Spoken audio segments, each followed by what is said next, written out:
Welcome to the MLB Network Podcast. I'm Adnan Burke, and it's great to have you with us as always. This episode presented by New Balance. We got now a new three-part documentary on the 2024 World Series between the Yankees and Dodgers is available now on Apple TV+. It is called Fight for Glory, the 2024 World Series. The Emmy Award-winning and Academy Award-nominated director of the film is R.J. Cutler, and it is a pleasure bringing R.J. right now. R.J., thanks so much for giving us a few minutes. You know, the World Series film started as a newsreel back in the 1940s to update soldiers at war, then evolved into a televised broadcast. I remember getting VHS tapes of the Blue Jays back in 1993. You got DVDs, you got Blu-ray, and the latest version answers the question of how it has evolved for the streaming world. How did you first get involved with this project?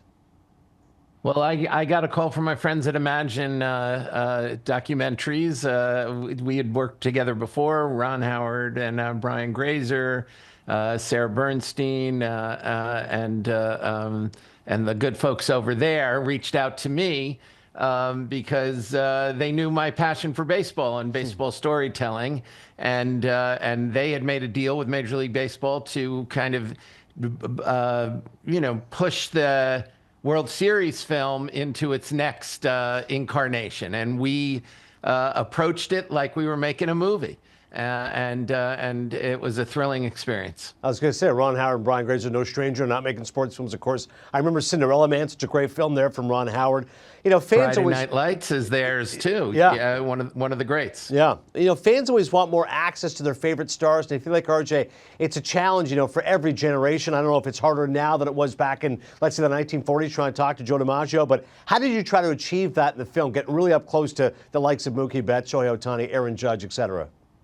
Well, we had the great good fortune of being partnered with Major League Baseball. We developed relationships over the course of the summer and into the fall. But the truth is, as you know, nobody knew who the World Series teams were going to be until just a couple of days before. So really, we couldn't start our gaining access until the last 72 hours before the game started, and it wasn't easy. But we had a lot of the God smiled upon us. We were with Freddie Freeman and his family. We were with the Betts' family. The teams were really open to having us. So there were coaches mic'd. We happened to have a microphone in at second base when Ohtani got injured, and we could hear him speaking with the trainers and the coaches when he was dealing with his shoulder injury. And we also did a lot of great interviews afterwards. So we have, so many players, over a dozen players on each of the teams, and you're in their heads and you're with them, and you're in the middle of the action, which is a terrific thing. Now, as you said, this was a dream World Series for Major League Baseball. You're talking the Yankees and Dodgers, two iconic franchises, and no shortage of star power. You mentioned a few of those names when it comes to Betts and Ohtani and Judge and Soto and all the rest of it. I think this was a World Series, RJ, in many ways appealed to even non-baseball fans. If you're a sports fan, you're interested in watching Yankees-Dodgers. How did you try to capture the stage properly for such a historic matchup? Well, we do contextualize it. This was the 12th time that these two teams had played over the years. And, that now it's an East Coast, West Coast rivalry. But for many years, they were fighting for the soul of New York City, when the Dodgers were in Brooklyn.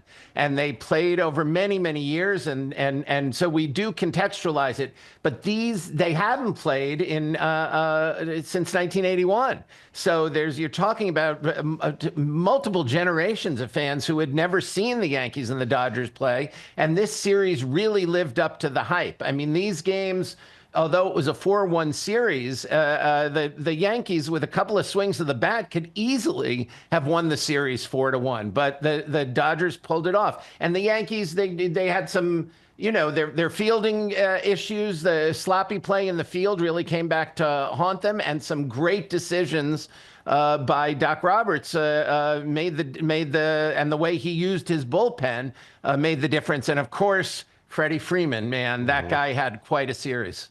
We'll talk more about Freddie Freeman and those Yankees woes in just a second. Well, coming up next, what specifically do Freeman's World Series Game 1 heroics have to do with the movie The Natural?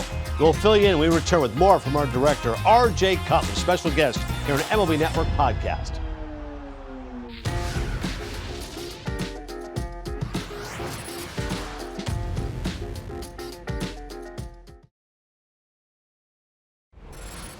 Worn by players like Tristan Casas and Jeremy Pena to meet the demand of elite ball players, the New Balance Fresh Foam 3000 V7 is the comfortable cleat to help you stay focused on your gameplay. The 3000 V7 is designed to deliver comfort and unrelenting confidence in the field with an innovative coated mesh that offers soft breathability and durability. The Fresh Foam cushioning is precision engineered to deliver an ultra cushion lightweight ride while a gusseted tongue keeps you centered. Learn more and purchase the 3000 at newbalance.com. You tell yourself, right, all right, bottom of the 10th, bases loaded, World Series, one-run game, Dodgers, Yankees.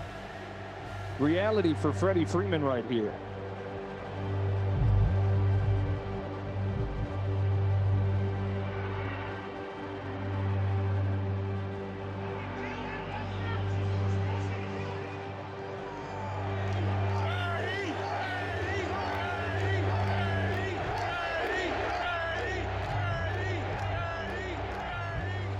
Cortez delivers.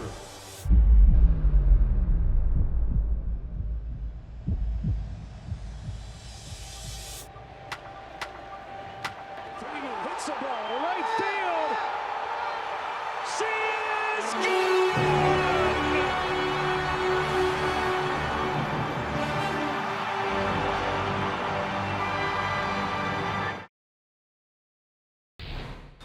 One of the biggest moments of the 2024 World Series, that Freddie Freeman good home stuff, run. right? It's amazing, Yeah. RJ. It's Crazy, especially the crazy. use of the natural. I mean, I remember how much I loved the book. Bernard Malamud, of course, wrote the book, and then the movie, which Barry Levinson directed, and starring Redford and Duvall so good as Max Mercy. How do you approach that moment, though? Freddie Freeman and go, okay, the use of the natural music, putting it all together, the jump cuts of the swings. How did you do it? I mean, we had an amazing team. I worked with a producer named Justin Youngfleisch, who was overseeing the post-production, and we had to turn this around incredibly quickly. I mean, the World Series just ended, and now we're on the air. But our post team really did a beautiful job, and we were just there to capture the emotion. We're character and emotion first, and that's what we're striving for in this series, and that's what. I mean, I defy you to watch the first episode and Freddie's story, which is just crazy. His year, his son was sick. He had this horrible ankle injury. They didn't even think he was going to be able to play. Remember, he sat out 2 games in the NLCS against the Mets.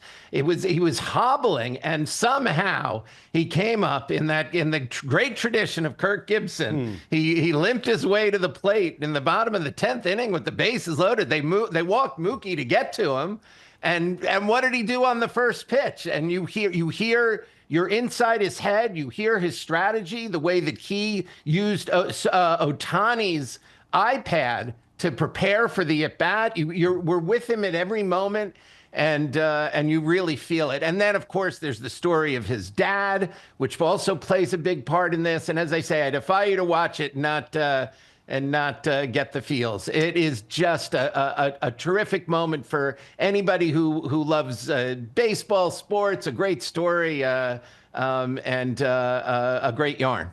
Yeah, I've had the pleasure of meeting Freddie a couple of times, and I'm partial to him being Canadian. He always plays for Team Canada. Both his parents Canadian. Mom from Peterborough, dad from Windsor. And it's amazing. Of course, we almost started his mom passing away while he honors her and plays for Team Canada, the World Baseball Classic. But he's always been a guy Just who's incredible stuff. Yeah. Yeah, beautiful, beautiful stuff. And we're with his family, and we're with his wife throughout the series. And listen, that's another part of this that you learn about. It's tough on families. Yeah. They're traveling. They never know when in a critical moment the player is going to suddenly be faced with a slump. Look at what happened to Aaron Judge. The greatest season a right-handed batter has had in Major League history is offensive, statistics, and he gets into the postseason and hits a slump. And he comes out of it later in the World Series. But for those first few games when the Yankees fall behind, he's just struggling so much, impressing, and it's tough, and it can happen. This is the thing about baseball. It can humble the greatest athletes who ever lived. And of course, anybody can come up at any point and change the history of the game. It's too simplistic to suggest the Yankees lost the World Series because of one swing in Game 1.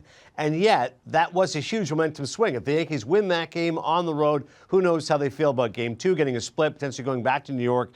Yankees manager Aaron Boone is an old friend of mine. We worked together at ESPN. He's a great guy. Caught a lot of heat there from the New York media for having Nestor Cortez facing Freeman in that situation. Again, we just saw the end result, which is the home run, but you captured that feeling of mounting pressure well in that film. How important was it? Again, as you know, as a baseball fan, it's all about those incremental moments leading to that big splurge. So what was it like trying to build up that moment?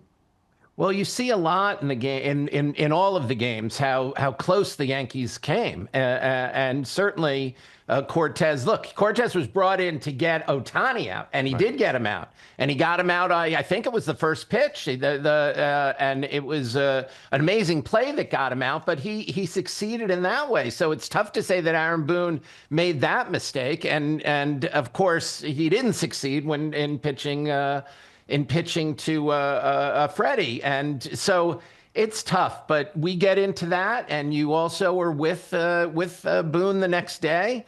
And when he's getting all of that heat and you hear the media going after him and you hear how he deals with it and what his point of view is. And you know, you're not the manager of the Yankees if you don't have a thick skin.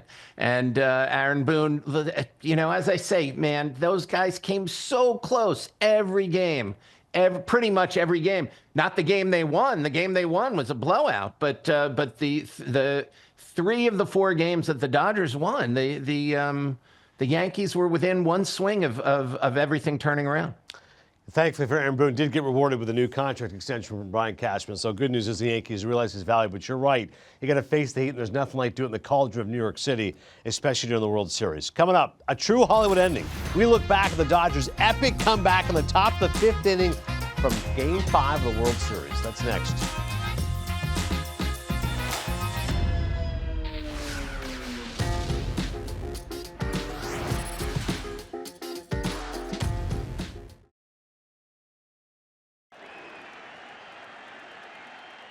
The first pitch from Schmidt. Freddie takes a breaking ball. A sweeper that just got the edge at the knees.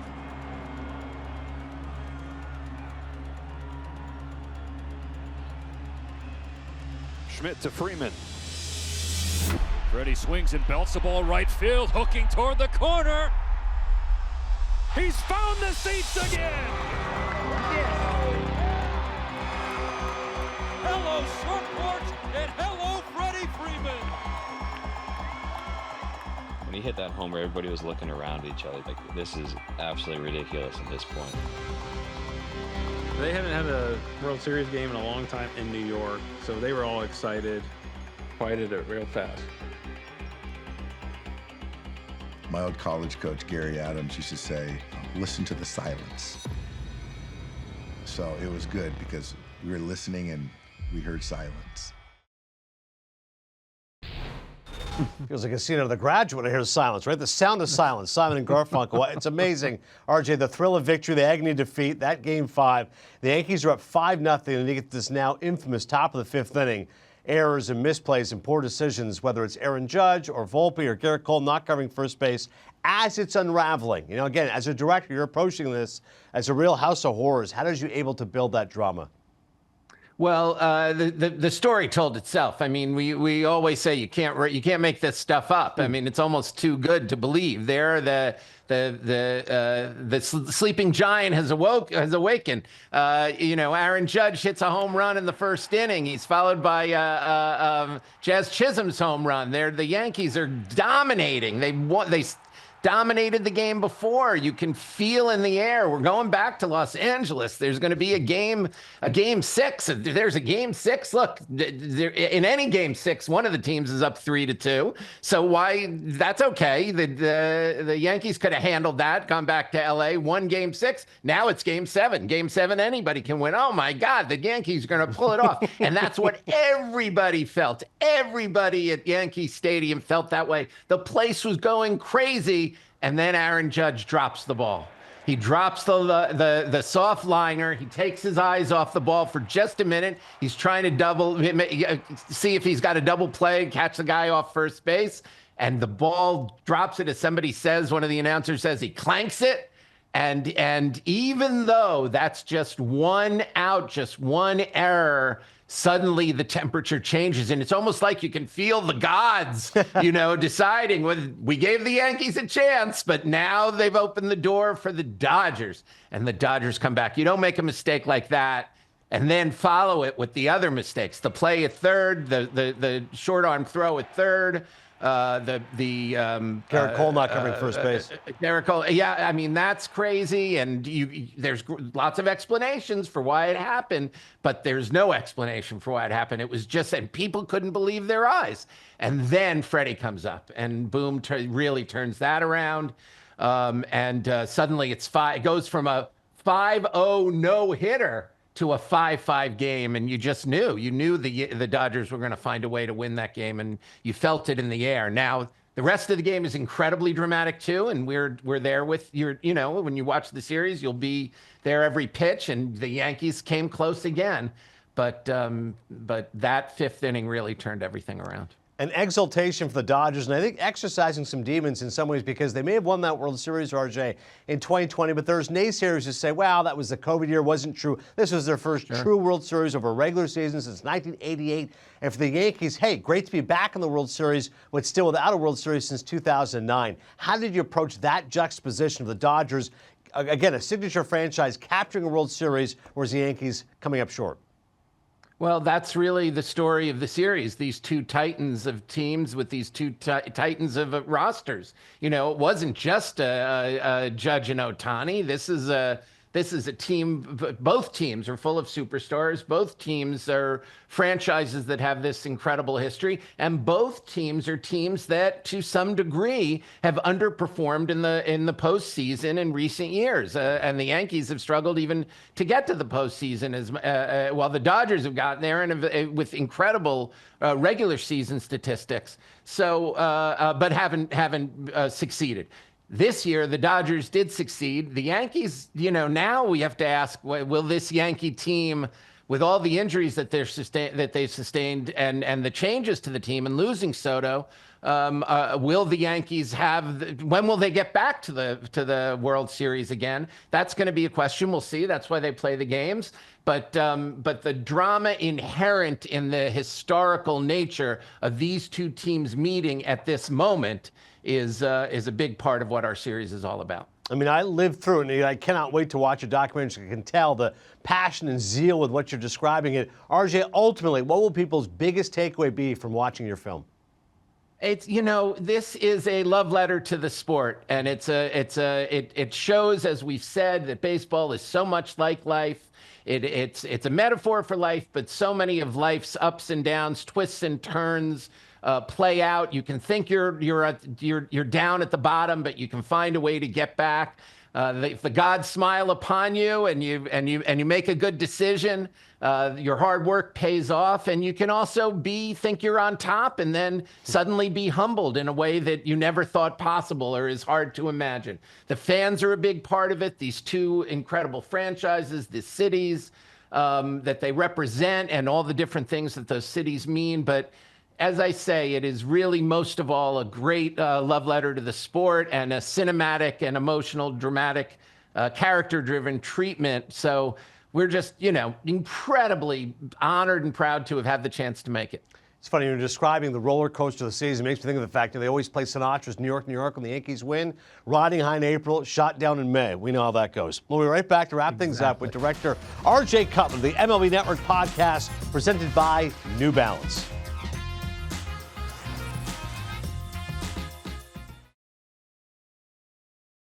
All right, back to wrap here. The R.J. Cutler, Director of Fight for Glory 2024 World Series, available now on Apple TV+. Before we say goodbye, R.J., it's time for We Got Now, presented by New Balance. You've done a great job of being objective so far. Now it's time to put on your fan hat. What player right now makes you stop and watch? Well, my fan hat is orange and blue. I'm a New York Mets fan. I ran out onto the field when I was 7 years old in 1969 when the Mets clinched first place in the Eastern Division. September 24th, 1969. I remember my dad let me run out into the field, and we tore up the sod, and we brought it home and planted it in our backyard. So I will stop for any ball game the Mets are playing. But, you know, we're thrilled to have Juan Soto on the team, and what a spring training he's had. I mean, goodness gracious. So hopefully he can keep it going, have a hot start, and get the team off to a good beginning to the season. Yeah, love the throwback to the '69 World Series. I thought you might mention '86, but we're going way back to the Miracle Mets. Yeah, baby, I was there at the beginning. You know, that was I was a little kid, but you know, I'm dating myself. But when you grow up like that, you know, that was really the first season I was paying attention. Yeah. When you grow up like that, yeah, that's why there's so many of us, and from '86 who. We no matter what happens, talk about ups and downs with the New York Mets over the years, but we're thrilled with our team owner who understands that this is a public service and is putting the goods, putting his wallet where his mouth is. I was about to say, he truly puts his money where his mouth is, Mets owner Steve Cohen. Absolutely. R.J. Cutler, this was awesome, man. Thank you so much. Cannot wait to watch the film. I think it's going to be outstanding. Thank you, my friend. Apple TV Plus for all you baseball fans. You're going to love it. Yeah, once again, Fight for Glory 2024 World Series available now on Apple TV Plus. Go check it out. And our thanks once again to Director R.J. Cutler. Subscribe to the MLB Network Podcast wherever you get your podcasts. I'm Adnan Burke. Thanks for joining us. We'll see you next time.